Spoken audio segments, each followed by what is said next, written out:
പത്തനംതിട്ടയിലെ മോർച്ചറിയിൽ സൂക്ഷിക്കും. അതിനുശേഷം കത്തോലിക്ക പള്ളിയിലാണ് സംസ്കാര ചടങ്ങുകൾ തീരുമാനിച്ചിട്ടുള്ളത്. ബന്ധുക്കൾക്ക് ഇനിയും എത്താറുണ്ട്. റോബിൻ പീറ്റർ നമ്മോടൊപ്പം ചേരുകയാണ്. ചേട്ടാ, എങ്ങനെയാണ് കാര്യങ്ങൾ തീരുമാനിച്ചത്? 3 പേരുടെ ഇൻക്വസ്റ്റാണ് ഇവിടെ ആയിട്ടുള്ളത്. അതിനുശേഷം മറ്റേ മകളുടെ ഇൻക്വസ്റ്റ് പത്തനംതിട്ടയിലെ സ്വകാര്യ ആശുപത്രിയിൽ ഇപ്പോൾ പൂർത്തീകരിക്കുന്നു. അതിനുശേഷം 4 മൃതദേഹങ്ങളും പത്തനംതിട്ട ഗവൺമെൻറ് ആശുപത്രിയിൽ, ജനറൽ ആശുപത്രിയിൽ എത്തിച്ച് പോസ്റ്റ്മോർട്ടം നടപടികൾ പൂർത്തീകരിച്ച് മോർച്ചറിയിൽ വെക്കുകയാണെന്ന്. കുറേ ബന്ധുക്കളും നിഖിലിൻ്റെ സഹോദരി കുവൈറ്റിൽ നിന്ന് എത്താനുണ്ട്.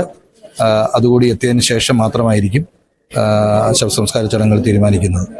വലിയ സങ്കടകരമായ ഒരു വാർത്തയാണ് രാവിലെ. അപ്പം കുടുംബമായിട്ട് അടുത്ത ബന്ധം ഉണ്ടല്ലോ? തീർച്ചയായിട്ടും 2 കുടുംബവുമായി വളരെ ചെറിയ പ്രായകാലം മുതൽ എനിക്ക് ബന്ധമുണ്ട്.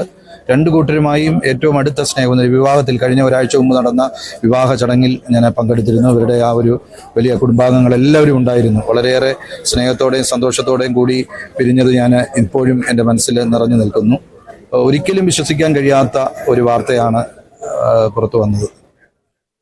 ഈ അപകടങ്ങൾ ആ പ്രദേശത്ത് വർദ്ധിച്ചു വരുന്നത് റോഡിൻ്റെ ഒരു പ്രശ്നമുണ്ട്, അശ്രദ്ധയുണ്ട്. ഇത് എങ്ങനെയാണ് സംഭവിച്ചതെന്ന് വല്ലതും വ്യക്തത ഇപ്പോൾ വല്ല ബന്ധുക്കൾ വല്ലതും പറയുന്നു? നമുക്ക് പൂർണ്ണമായിട്ടും ആ സമയത്ത് ആരും അവിടെ ഇല്ലായിരുന്നു എന്നുള്ളത് കൊണ്ട് നമുക്ക് വ്യക്തമായ ഒരു വിവരം നമുക്ക് ലഭിച്ചിട്ടില്ല.